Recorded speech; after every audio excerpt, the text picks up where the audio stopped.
Petit Jornal. Inteligência e irreverência em doses diárias.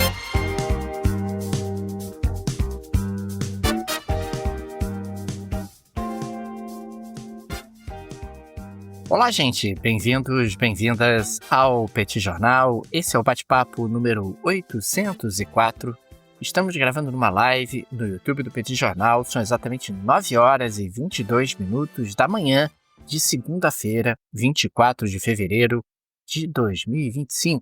Cá está a dupla de costume, a dupla que você conhece igual, Tanguy, o Bagdadi, animado, contente, preparado, revigorado, resiliente, retumbante e descansado para mais um episódio do Petit Jornal. E Daniel Souza, que é esse que vos fala. Ao longo dos próximos minutos, a gente vai repercutir um pouco dos principais acontecimentos da economia e da política internacional dos últimos dias. E nesse final de semana tivemos eleições na Alemanha, eleições importantíssimas. Agora, o resultado não foi exatamente surpreendente. As sondagens, as pesquisas nas semanas anteriores já indicavam exatamente a tendência que se confirmou nesse domingo. Tudo bem, Tanguy? Vamos nessa? Tudo bem, Daniel Souza? Vamos lá para esse primeiro bate-papo da semana, o bate-papo 804, nessa segunda-feira de manhã. Estou aqui com o Daniel Imberbe para gravar, para iniciar essa semana, a semana já despontando aí para o Carnaval. E, Daniel Souza, deixar aqui as boas-vindas, pessoal que nos acompanha no podcast, né, nessa live que a gente faz no YouTube, de onde sai, aliás, a gravação, para o pessoal que nos acompanha também no podcast. Um abraço para todos vocês, muito obrigado por estarem aqui conosco. E, Daniel, sim, tivemos no dia de ontem, né, nesse domingo, dia 23 de fevereiro, as eleições na Alemanha. E, como você disse, Daniel, nenhuma surpresa, né? Tivemos uma CDU passando à frente, né, uma CDU que, portanto, teve a maior quantidade de votos, com 28,7% dos votos até o momento. E aí, a eleição na Alemanha, Daniel, ela demora alguns dias para se consolidar, né? Você tem, na verdade, um sistema alemão no qual cada eleitor dá 2 votos, né? Então ele dá um voto na legenda e um voto num candidato. Então, até você conseguir fechar as votações dos 299 distritos, demora um pouquinho, mas a gente já tem algumas projeções, Daniel, e me parece que não vai mudar muito, né? A gente pode ter uma mudança de alguns decimais de votos para cá e para lá, mas a tendência é que o cenário seja mais ou menos esse. A CDU, portanto, Daniel, conseguiu 28,7% dos votos, o que aponta que, de fato, o seu líder, né, o Friedrich Merz, se torne o próximo chanceler alemão, substituindo Olaf Scholz. Então, essa informação a gente já tinha nas pesquisas, de fato, a CDU estava bem à frente. Aliás, as pesquisas, nesse caso aqui, elas conseguiram acertar com uma certa fidelidade ao que, de fato, aconteceu. Como segunda maior bancada, Daniel, aqui nós tivemos uma informação muito importante. Tradicionalmente, o SPD vem depois da CDU. Claro que o SPD, às vezes, consegue ganhar a eleição, mas desde a Segunda Guerra Mundial, Daniel, a maior parte das eleições nós tivemos a CDU em primeiro lugar e o SPD, que é a social-democracia alemã, né, uma centro-esquerda alemã, fica em segundo lugar. Nas eleições de ontem, no entanto, quem ficou em segundo lugar foi a AfD, a Alternativa para a Alemanha, que é o partido da extrema-direita alemã, que conseguiu 20,9% dos votos. Apenas uma comparação com a última eleição, nas eleições que aconteceram em 2021, a AfD tinha conseguido 12,6%, então ela pula de 12,6% para 20,9% e praticamente dobra o número de cadeiras. Ela tinha 77 cadeiras na legislatura que está presente aí agora, né, na legislatura que foi eleita no ano de 2021, e deve, segundo as projeções, subir para 150, então passar de 77 para 150. Quem cresceu muito também foi a CDU deve passar, mais uma vez, as projeções ainda são projeções, mas deve passar de 153 para 208 cadeiras, então um aumento expressivo da CDU, e naturalmente esse crescimento da AfD e da CDU vem às custas principalmente do SPD, que deve cair de 207 para 121 cadeiras, né? Então uma queda expressiva da centro-esquerda alemã. Aliás, a própria liderança do SPD esperava uma derrota já, mas não esperava uma derrota tão grande assim, e algumas lideranças da SPD chegaram a falar em catástrofe, um momento muito ruim da centro-esquerda alemã. A gente vinha falando aqui, né, Daniel, nas semanas que antecederam a eleição, Olaf Scholz não é exatamente um político muito carismático, muito bem avaliado, mas o fato é que o cenário agora, Daniel, é CDU disparado em primeiro lugar, nós temos a AfD à frente do SPD, a AfD em terceiro, e nós tivemos um crescimento também, Daniel, do partido chamado à esquerda, que conseguiu algo ali em torno de 8,7% dos votos. Então, muitos votos também migraram do SPD para um partido mais à esquerda, com 8,7% dos votos, Daniel. E é importante destacar, Tanguy, que a CDU não tem maioria para formar um governo. Consequentemente, negociações terão que acontecer ao longo das próximas semanas para que você tenha a formação de uma maioria que possa colocar a CDU como tendo ali o chanceler e a liderança dentro do parlamento alemão. A indicação da CDU sempre foi que não formaria uma maioria com a alternativa para a Alemanha. E isso acaba fazendo com que, na prática, a CDU tenha que recorrer a algum outro partido que teve menos votos do que a alternativa para a Alemanha. Agora, é sempre importante destacar que, nesse sentido, a Alemanha é bastante civilizada, não é impossível, e já aconteceu no passado, que a CDU forme um governo com a própria SPD. O grande problema é que, nessa eleição em particular, a SPD sai muito enfraquecida, com poucas cadeiras e muito desgastada. E houve ali um burburinho nos últimos dias se a CDU realmente manteria a sua palavra e não faria qualquer tipo de aceno ou não tentaria trazer a AfD para dentro do governo, uma vez que nós tivemos ali o líder da CDU radicalizando bastante o seu discurso nas últimas semanas. Isso foi notável. A gente chegou a falar sobre isso no Petit Jornal. A temática da imigração foi bastante endurecida por ele. Ele tenta, de forma muito clara, se distanciar da Angela Merkel.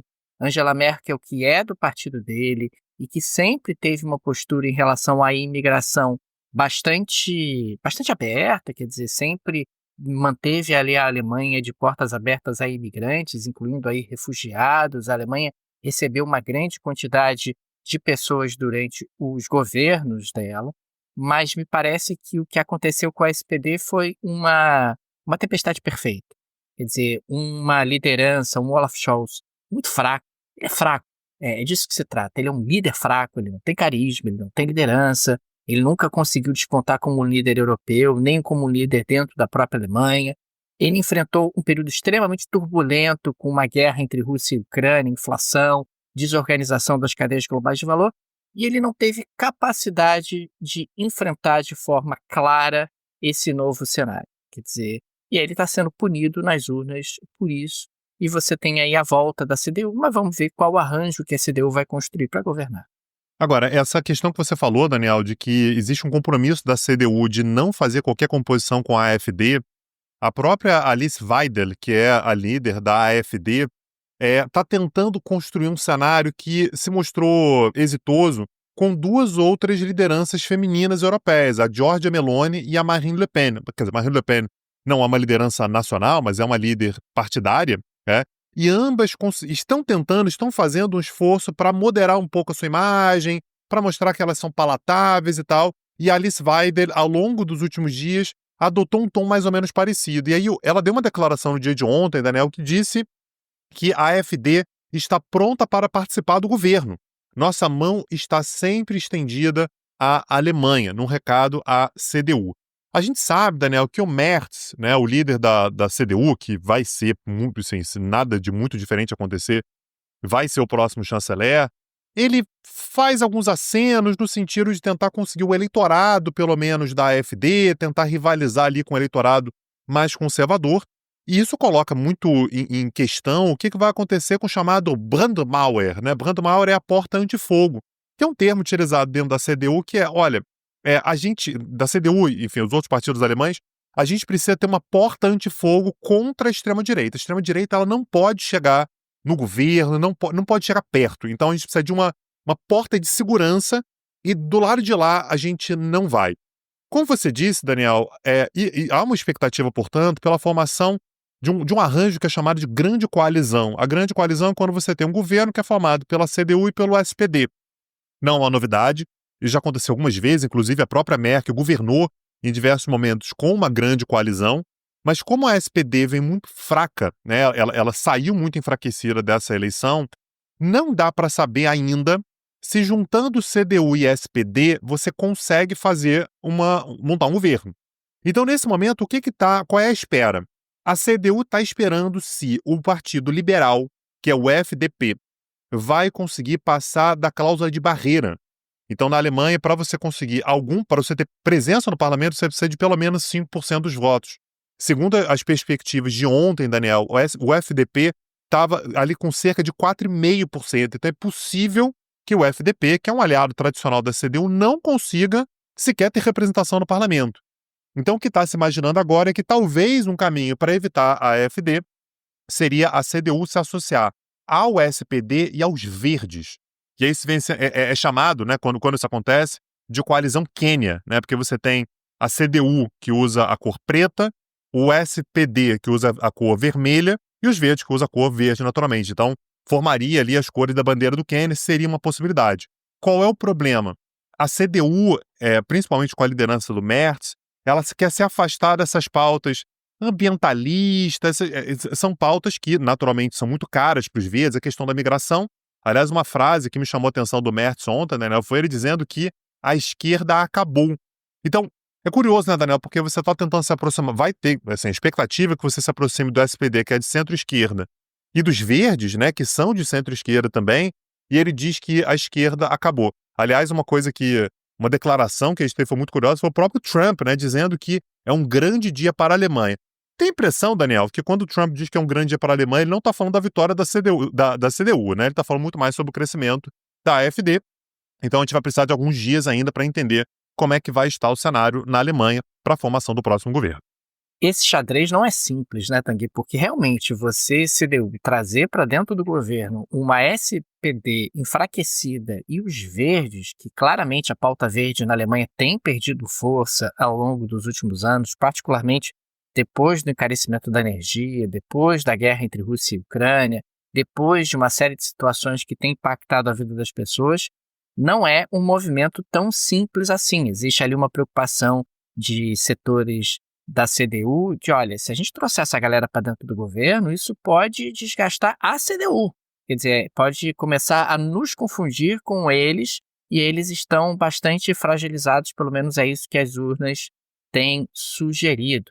E soma-se a isso esse discurso um pouco mais radicalizado do líder da CDU, fica sempre aquela pulga atrás da orelha se realmente a porta antifogo vai ser efetivamente utilizada e se a promessa vai ser cumprida.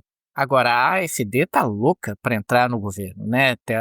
Tudo que ela mais quer é entrar no governo e nesse sentido, tenta aí construir alguma imagem de moderação. Agora, é um pouco estranho dizer isso, mas a AfD faz a Meloni parecer uma moderada, né? A AfD faz até a Le Pen parecer um pouco mais moderada. Lembro a vocês que quando nós tivemos ali uma coalizão dentro do Parlamento Europeu que a AfD fazia parte, a AfD conseguiu ser expulsa da coalizão que era liderada justamente pelo grupo da Le Pen, depois de uma declaração de uma liderança da AfD, dizendo que a SS não era tão ruim assim, que você deveria ver ali você deveria revisitar a história, analisar um pouco melhor. O pessoal da Le Pen começou a achar que, olha, eu acho que essa galera é um pouco demais, vamos tirá-la aqui da nossa coalizão dentro do Parlamento Europeu. Enfim, vamos acompanhar. A Alemanha é um país super importante, coração da Europa, locomotiva da União Europeia, e o que acontece na Alemanha traz aí consequências bastante importantes. Agora, mudando de assunto, eu queria falar um pouco sobre Rússia. O Vladimir Putin ordenou que seu gabinete se prepare para a volta de empresas ocidentais para a Rússia. Isso está sendo interpretado como algo que deve ter sido conversado entre russos e americanos, né? O Trump, com essa pegada, pro-business, etc., muito provavelmente deve ter sinalizado ao Putin: Putin, vamos acabar com essa guerra, vamos trazer as empresas americanas de volta para a Rússia, o que você acha? E o Putin deve ter dito: perfeitamente, Trump, perfeitamente, Donald. Pô, se a gente acaba com a guerra, eu fico com um pedação da Ucrânia e as empresas americanas podem voltar para o mercado russo com absoluta tranquilidade. Mas o Putin já deixou claro que as empresas russas terão vantagens sobre as empresas que retornarem, como forma de, digamos assim, deixar uma lição. Você que abandonou a Rússia, etc., você pode voltar, mas saiba que quando você sai e volta, você não volta exatamente nas mesmas condições que saiu e, consequentemente, se isso no futuro acontecer, não saia de novo. Fique aqui na Rússia para que você não esteja sujeito a esse tipo de penalidade. É importante registrar que desde a invasão da Ucrânia, algo em torno de 470 empresas estrangeiras deixaram o mercado russo, é muita coisa, e outras 1.300 empresas acabaram reduzindo as suas operações. Não deixaram, mas reduziram as suas operações na Rússia. Me parece, Tanguy, que já são aí movimentos de um estágio 2, quer dizer, as conversas entre Estados Unidos e Rússia já estão projetando um futuro pós-guerra, um futuro, inclusive, que envolve aí algum tipo de reaproximação entre Rússia e Estados Unidos. E lembro a vocês que aqui no Petit Jornal a gente chegou a destacar, né, Tanguy, que os europeus já jogaram a ideia de e se a gente voltar a comprar gás da Rússia, que é uma forma de baratear o preço da energia para o mercado doméstico, recuperar a popularidade dos governos, diante de uma população que sofre com uma inflação um pouco mais forte. Enfim, me parece que o cenário para a Ucrânia não é bom. A Ucrânia realmente vai ficar aí num contexto extremamente delicado e a aposta do Putin de que em algum momento haveria um cansaço da guerra e com uma virada eleitoral nos Estados Unidos tudo seria diferente, parece que vai se mostrando uma aposta acertada. Pois é, e um mundo com cada vez mais barreiras, né, Daniel? A gente vem vendo barreiras, e agora, portanto, existe a expectativa de repente, essas barreiras serem suplantadas. Agora, a notícia boa é que você que está me ouvindo não precisa ter barreiras na hora de acessar a internet se você utilizar a NordVPN, que é a nossa parceira aqui do Petit Jornal, uma VPN, Daniel, que te permite acessar a internet a partir de mais de 5.000 servidores ao redor do mundo. Importante deixar claro, é absolutamente legal, você não está cometendo nenhum crime, nenhuma infração, absolutamente nada, né? Perfeitamente legal.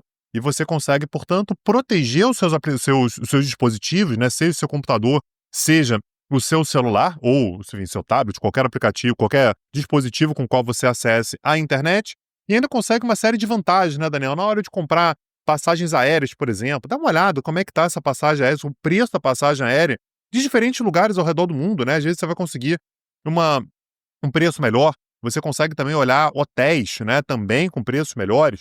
Às vezes você quer viajar para algum lugar, né, tá planejando uma viagem e tudo, e você descobre que às vezes para você ter acesso a determinadas informações naquele lugar só com dispositivos que estejam naquele país. Então, muitas vezes você consegue grandes vantagens a assistir, por exemplo, streaming utilizando o catálogo de outros países.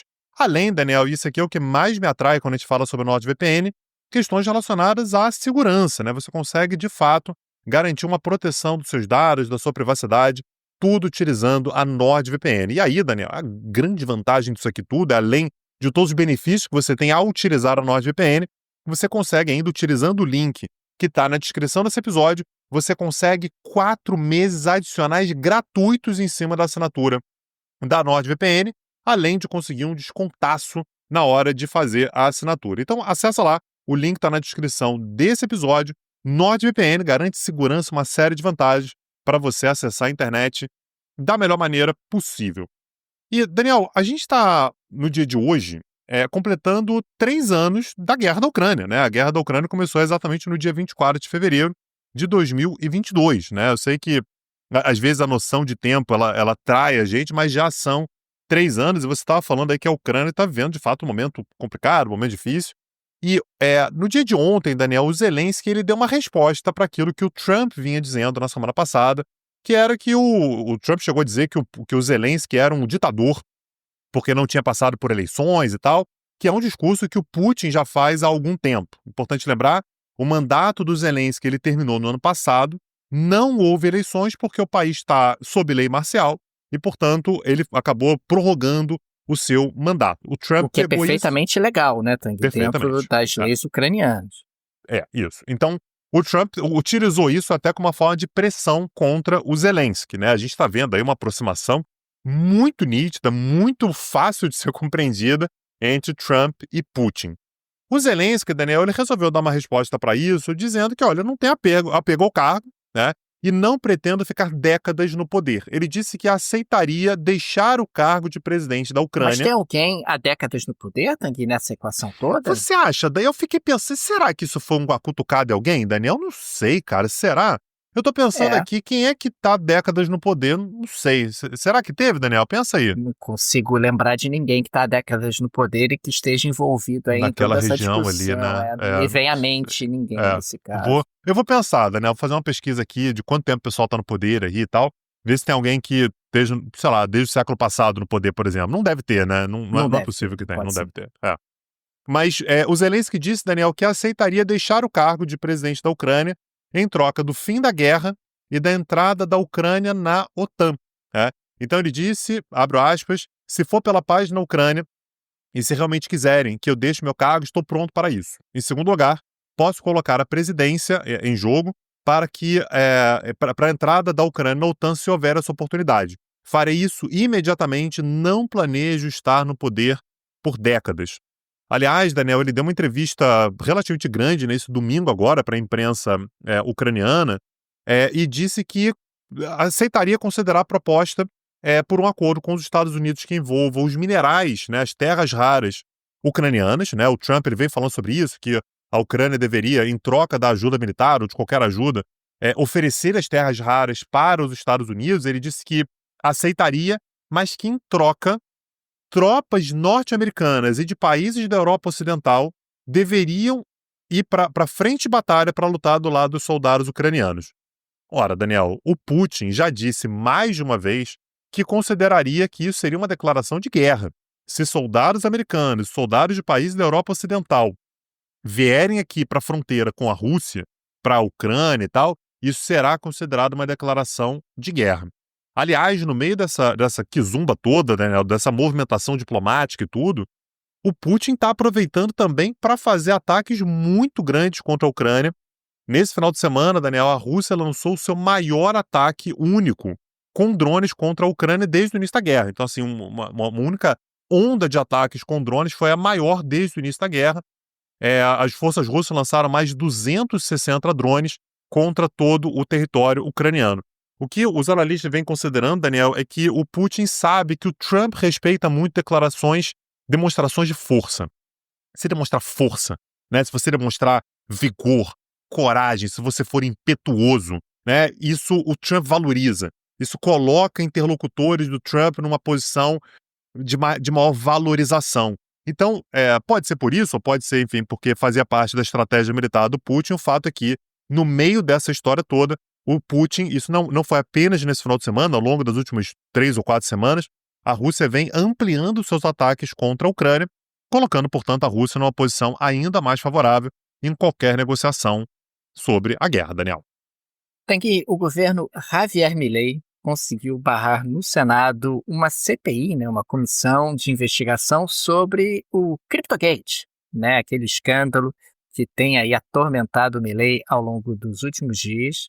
Em contraposição, o governo Milei anunciou uma autoinvestigação, né, com a criação de um escritório anticorrupção no executivo. Você sabe que autoinvestigação é sempre uma coisa boa, né? É uma forma boa de você apurar todos os fatos e todos os ocorridos, porque com isso evita fadiga, evita muita confusão, evita ruído, você faz ali uma investigação internamente. Além disso, o Senado também aprovou o cancelamento das eleições primárias obrigatórias. Tanguy é muito fã dessas eleições primárias obrigatórias, sempre fala bastante sobre elas. O Milei argumenta, né, que a medida reduz gastos, porque na prática essas eleições custam uma fortuna e não servem absolutamente para nada, essas eleições primárias obrigatórias. Pois é, a PASO, Daniel, elas foram criadas durante o governo do Néstor Kirchner, né? Que basicamente, Daniel, eu sempre gosto de ver dessa maneira, é uma pesquisa eleitoral institucionalizada, né? A ideia, portanto, é que as pessoas elas são obrigadas a irem para as urnas antes das eleições para votar no candidato que elas preferem, né? Então seria uma maneira, Daniel, de inclusive antecipar, por exemplo, o voto útil. Então, se durante as PASO alguém não é muito bem votado, o partido já começa ali a fazer uma composição e tal, já começa a ter uma noção de voto útil, juntar votos e tal. Mas é um negócio é muito esquisito, né, Daniel? É uma instituição de E fato realmente é caro, né? E realmente é caro, muito caro. claro, uma eleição obrigatória nacional. É de fato uma pesquisa de caráter oficial que todo mundo é obrigado a participar. Então, de fato, nunca fez muito sentido. Tá aí, aparentemente, vai deixar de existir essa etapa do processo eleitoral argentino. Mas isso demonstrou força, né, Tanguy? Força do Milei junto ao Senado, dentro de um contexto onde ele saiu aí bastante desgastado por todo esse escândalo e por toda essa suspeição. A gente até já falou sobre isso aqui no Petit Jornal, só existem 2 cenários possíveis para o que aconteceu nesse CryptoGate. Ou o Milei é um fã afobado, né, e num certo sentido ali, sem capacidade de compreender a lógica de um presidente ou a dinâmica de um presidente, aí tentou imitar o Trump, divulgando uma criptomoeda, mostrando que a Argentina estaria alinhada aos novos ventos. Foi uma forma de puxar o saco do Trump, uma vez mais. Ou ele está envolvido ali em algum esquema de enriquecimento, na medida em que esse ativo se valorizou enormemente, e ao valorizar enormemente, você acaba tendo ali pessoas que enriquecem de maneira veloz em pouco tempo, até porque o ativo, poucas horas depois, acabou virando pó. Existe a possibilidade de uma combinação das 2 coisas também, claro, né? Você acaba unindo o útil ao agradável. Daniel Souza, eu queria chamar a Geleia Shakira, que hoje é um oferecimento do canal de cortes do Petit Jornal. O Petit Jornal agora tem um canal de cortes. Então, se você quiser assistir somente um trecho, né, de alguma coisa que a gente trouxe aqui no episódio, quiser mandar para algum amigo, quiser assistir partes apenas do episódio, acessa lá. E, aliás, eu queria te pedir essa ajuda, né? Se você se inscrever no canal de cortes, pô, gratuito, só chegar lá, só assinar, Daniel, só se inscrever lá no canal de corte, ajuda demais a gente. O link vai estar na descrição desse episódio. Ajuda lá a gente. E com isso, portanto, né, se você se inscrever, só se você se inscrever, Daniel Souza vai trazer pra gente a Geleia Shakira dessa segunda-feira de manhã. Daniel Souza, conta pra gente o que a Geleia Shakira traz. Ô, Tanguy, você sabe que os funcionários federais americanos receberam um e-mail dizendo o seguinte, abre aspas, por favor, responda a este e-mail com aproximadamente 5 tópicos do que você realizou na semana passada e envie uma cópia para seu gerente. Por favor, não envie quaisquer informações confidenciais, links ou anexos. Fecha aspas. O e-mail, Tanguy, não possui assinatura, mas claramente foi enviado lá pelo departamento do Elon Musk, o departamento de corte de gastos. Pois bem, né, nós temos aí uma orientação por diversos departamentos do governo federal a não responder no e-mail. Não responda, isso é uma provocação, esse Elon Musk está tentando tumultuar o nosso trabalho. O fato é que o Musk disse, no X, que caso o funcionário não responda ao e-mail até meia-noite de hoje, até a meia-noite de segunda-feira, isso será interpretado como pedido de demissão. Então, não responder o e-mail, você está demitido. Você está pedindo demissão, melhor do que isso, você está pedindo demissão. E o Donald Trump, Donald Trump fez uma postagem na Truth, né, na sua rede social, com um meme, nesse domingo, do Bob Esponja. E o Bob Esponja coçando a cabeça, com lápis e tal, tentando preparar a sua lista. E aí aparece ali a lista, né, coisas que eu fiz na última semana. Chorei sobre Donald Trump. Tópico 2. Chorei sobre Elon, fazendo aí, claro, referência a Elon Musk. Terceiro, fiz H no escritório uma vez. H, aparentemente, seria uma referência a Kamala Harris, né? Como justamente tendo ali a primeira letra da então candidata à presidência. Tópico 4, li alguns e-mails. Tópico 5, chorei um pouco mais sobre Donald Trump e Elon Musk. Quer dizer, na prática, o Trump está debochando dos funcionários federais, dizendo que eles são os inúteis e que eles apenas choram, né, em relação à vitória do Trump, o que fortalece a imagem de que ele é um anti-establishment. Mas na prática, a gente está falando de um presidente que se comunica por memes em relação a uma coisa absolutamente séria. Quer dizer, você tem toda a burocracia federal ali debruçada sobre uma pressão gigantesca, porque você quer cortar ali 2 trilhões de dólares, o Elon Musk manda um e-mail para todo mundo dizendo o que você fez na última semana, como se isso avaliasse alguma coisa. Diga aí 5 tópicos do que você fez na última semana, porque eu vou avaliar, etc. E o Trump, ato contínuo, acaba publicando um meme do Bob Esponja, dizendo ali que a pessoa está tendo dificuldade de preencher essa lista. Ô Tanguy, o mundo está virando uma grande geleia da Shakira. É isso que eu tenho a dizer. Eu acho que vai chegar o dia em que o Petit Jornal terá apenas geleias da Shakira em sequência nesse nosso episódio.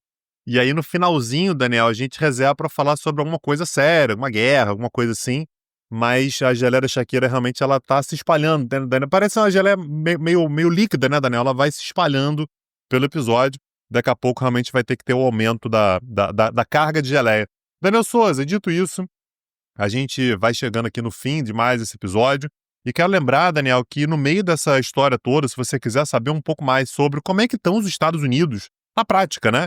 Então, como é que estão os Estados Unidos do ponto de vista econômico, do ponto de vista político, quem são os aliados dos Estados Unidos tradicionalmente e hoje, como é que estão os Estados Unidos com relação à inovação, que é um tema absolutamente crucial, fundamental para tudo que a gente trata aqui no Petit Jornal, né? Está falando sobre inovação chinesa, inovação indiana. Como é que estão os Estados Unidos nessa brincadeira? Como é que estão os Estados Unidos, no fim das contas, no cenário atual? Nós temos um novo curso que vai começar nessa terça-feira sobre os Estados Unidos nessa presidência de Donald Trump. Naturalmente, a gente vai fazer um paralelo com a presidência que ele já teve lá no passado, né, entre 2017 e 2021, e vamos projetar como é, dado o estado americano nesse momento, o que a gente pode esperar para os próximos 4 anos. Para isso, você tem que acessar lá petcursos.com.br, dá uma olhada lá no catálogo de cursos que você vai ter acesso, né, pelo fato de que já estão gravados, você já tem acesso automaticamente, e você vai ver também